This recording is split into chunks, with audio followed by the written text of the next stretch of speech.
Hello everyone, welcome back to another episode of Time Talk. Today we have a special guest, so let's not waste any time. I found this guy on the street while on my way here. Your name was Shabu, Shuba, It's Shubo. It's Shubo. all the right, Shuba. Would you like to introduce yourself? Never mind. Yeah, I live under a bridge and I smoke hella gas. And I'm 80. Oh, I see. Well, here we are talking about time. Shubi, do you believe in time travel? Yes. Okay, have you heard of something called time dilation? That is the topic for today's podcast. Yeah, actually. Sometimes time flies, and other times it seems to drag. When we think about time, we think of a uniform body that just seems to propel itself. Our experiences have created different versions of time.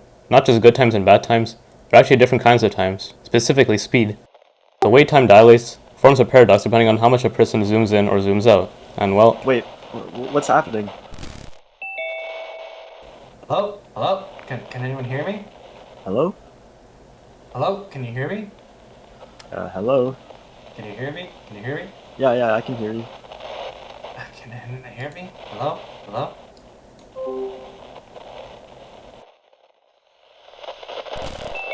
Hello? Yes, dude, what? Oh, sorry. My bad. I had you muted.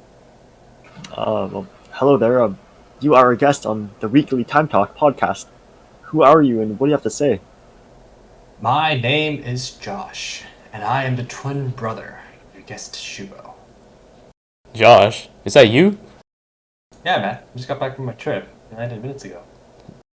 Trip? What trip? How are you still alive? Wait, what do you mean alive? I've only been gone a couple of years. No, you left when I was 40. I'm now 80, living under a bridge and smoking hella gas. Oh my god, this is actually really embarrassing. I completely forgot. Forgot about me? No. I didn't forget about you. I forgot about time dilations. Time what? Time dilation. You just talked about it. When? Oh my. Whatever. Time dilation is a subject of special relativity. Basically, the study of how speed affects mass, time, and space. Time dilation occurs when objects are moving near the speed of light. And for those of non-physics backgrounds, the speed of light is pretty fast. Exactly 299,792,458 meters per second. Yeah, a big number, but don't worry about remembering it. Think of the fact that traveling at this speed, you can circle the Earth more than 7 times in a single second. Now, light always has the same measured speed, regardless of the observer's motion, meaning no matter the perspective, light always travels at the same speed. The consequence of this is that two observers moving at constant speed relative to each other measure different times for the same events. Preposterous, right? For example, imagine a spacecraft moving at 99% of the speed of light towards a star 9.9 light years away. A stationary observer on Earth would measure the journey of time as 10 years. On the other hand, the spacecraft's members would note that the trip only took 1 year and 5 months. But which measurement is correct? The unintuitive answer is that they are both correct, as all time is relative to the observer. There is no such thing as absolute time. Capiche? Yeah, what he said. So this concept basically explains why I'm only 50 years old and you're almost 80.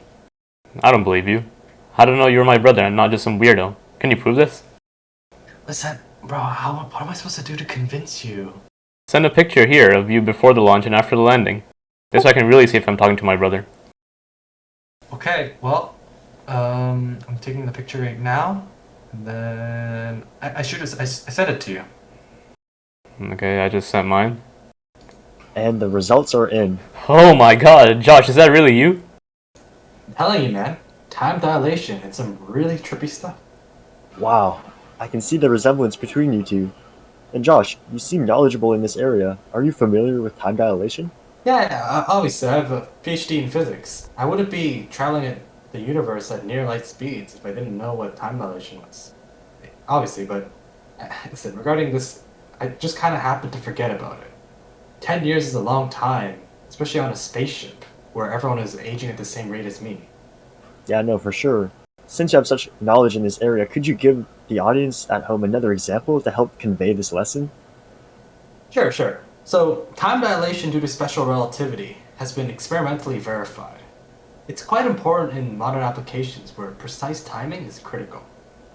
One example is GPS satellites, where timing errors of only a few nanoseconds can lead to positioning errors of hundreds of meters, which is absolutely unacceptable if you're trying to go to your local Mongolian basket shop. To achieve accuracy, GPS systems need to take into account time dilation, which can amount to 38 microseconds per day. So every time you use Google Maps to find your, local Azerbaijani restaurant, in case you have a craving for Azerbaijani food, you have special relativity to thank. Ah, I get it now. You want to know something even crazier? Time gets contracted near really strong gravitational fields.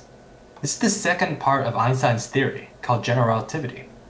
For example, my father. See, he had to run some errand in space. However, he got lost and he accidentally made a close approach to a supermassive black hole. In the end, he got so time dilated that he probably won't be back for thousands of years. What? You said he went to get milk. He's alive? Sorry, brother. I had to hide the truth from you. It was too dark. And yes, he's alive for sure, but we'll all be long, long dead by the time he returns, so it doesn't really matter. Wow. Shubi, doesn't this boggle your mind? What do you think about this?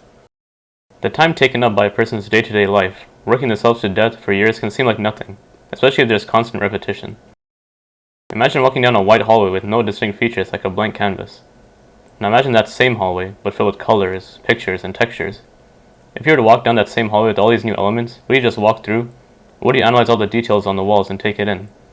Would elements slow you down so you can take it all in? It involves our attention to switch between details. But if we pull back for a second and focus on the moment, everything seems to slow down. So take a moment and realize that all the tasks you've been busy with are much the same and the years have collapsed into a single repeating day. The realization may spark an idea for a change, something new, and hopefully in a new exciting direction. Wow. Thank you so much for that, Subu. I think that concludes this episode of Time Talk.